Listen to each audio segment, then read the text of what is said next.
Ha tenido esa preferencia. Pero un transexual es una conformación genética.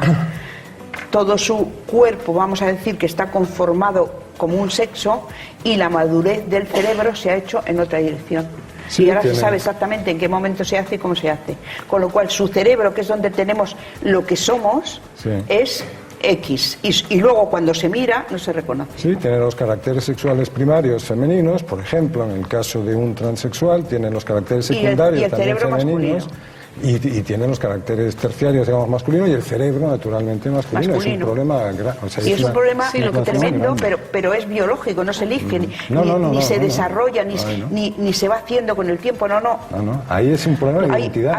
Hay historias tremendas de niños de 3, 4 años mirándose al espejo y tirándose el pene, porque no tendría que estar ahí. Y son 3, 4 años. Claro, lo que pasa es que eso no se puede elegir. Ahí ya nos estamos metiendo, ¿no?, en el terreno de las intersexualidades, y tendríamos que hablar de que existen diferentes niveles de sexuación. Un poco lo que apuntabas tú, ¿no?, que está el sexo cerebral, la sexuación cerebral, la gonadal, la fenotípica del aspecto externo, todas esas cuestiones, ¿no? Y la genética. Efectivamente. Entonces, tendríamos que irnos ya a plantearnos un poco esto ya en la época de Magnus Hirschfeld, del primer Instituto de Sexología de Berlín, allá por principios del siglo XX.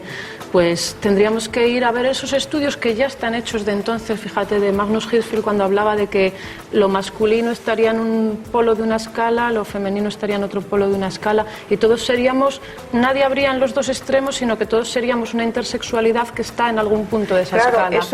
Eso lo dijo él teóricamente, y luego Kinsey lo demostró. Efectivamente. Ya está. Pero yo querría que, que centráramos el debate más en lo que hay. Es decir, yo estas cosas me parecen muy importantes para que el común de las gentes entiendan que un transexual no es un vicioso, no es no sé qué, no es un aberrado, y que su inteligencia es perfecta y que puede ser perfectamente concejal de Madrid. Pongo un ejemplo. Y que no es un homosexual. Y que no es un homosexual. Y que cuando hay una mujer, es una mujer, aunque ella naciera con sus genitales masculinos. Es más, yo estoy con ellas, por lo menos el colectivo de Madrid, que hablan de ni siquiera hacer una reasignación de género para el que no la quiere hacer, porque ahora se obliga.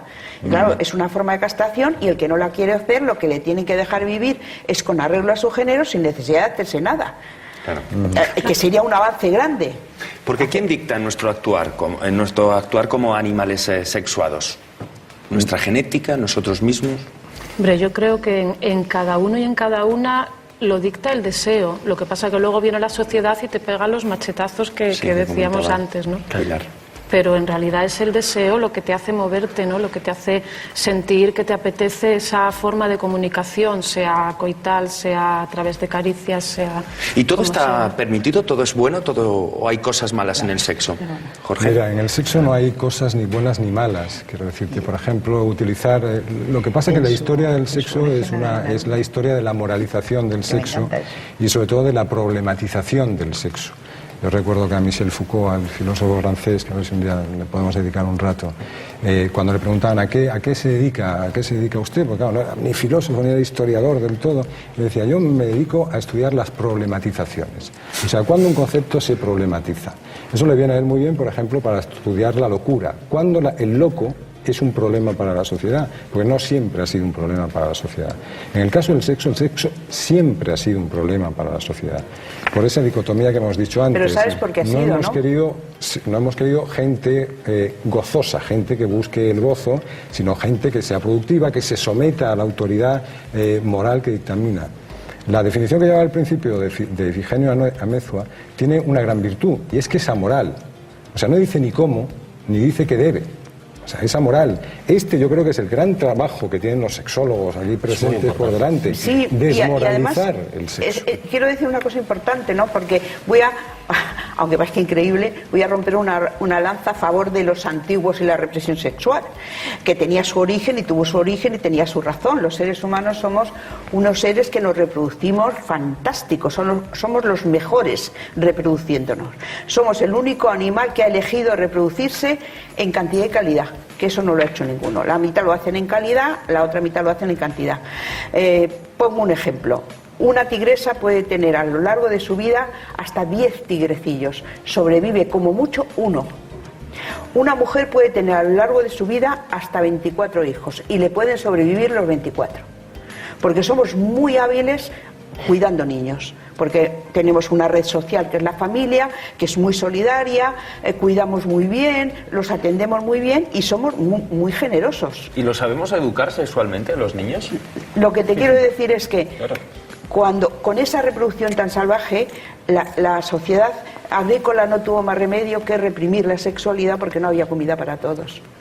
Y se creó todo este sistema represivo que con la píldora anticonceptiva ya no hace falta. Y aquí es donde estamos. Es como si tuviéramos pensamiento de la Edad Media y sin embargo los recursos del siglo XXI. Y esto es lo que hay que cambiar. O sea, dejar de decir que la represión, que no sé qué, no, la represión tuvo su función, pero ahora ya no la tiene. Pues vamos y uno a de los cambios es a través de la educación. Es decir, cuando estamos hablando que el sexo no es solo una cuestión de genitales, que tiene que ver con lo que somos, ¿qué más importante hay para educar a un chico, una chica, un niño, una niña, que educarles en lo que eres y en lo que es el otro sexo? Sería una forma muy sencilla de conocer tu propio sexo, conocer el sexo contrario, y en ese conocimiento partimos de la educación y partimos del respeto. No podemos trabajar temas como la violencia contra las mujeres si no trabajamos el tema básico de la educación de lo que es el hombre, de la educación de lo que es la mujer y todo lo que gira en torno a eso. Y eso hay que hacerlo pues desde que el niño o la niña tiene conciencia de que es un niño o una niña. Eso pueden ser los 3 años. Pero es que en ese proceso, además de problematización que apunta Iván y cómo solucionarlo, claro, a los niños les estamos enseñando, lo primero que les estamos enseñando es qué tacos no hay que decir, haciendo la similitud con el lenguaje.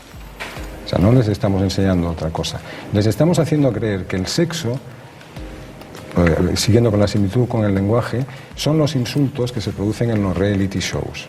Entonces, claro, el niño hace una asociación coitocéntrica, falocéntrica, de secuencia, de decir, el sexo es aquello, hijo mío, que empieza por el beso y acaba por el orgasmo, naturalmente pasando en medio por la estación del coito, por el apeadero del coito, porque si no, no es un sexo completo. O no. Claro, estamos generando unos patrones, cuando yo vuelvo a la definición de Amezcua, cuando decía que nos pertenece a nosotros mismos, quiero decir, es identitario, somos nosotros los que tenemos que decidir qué está bien o qué está mal.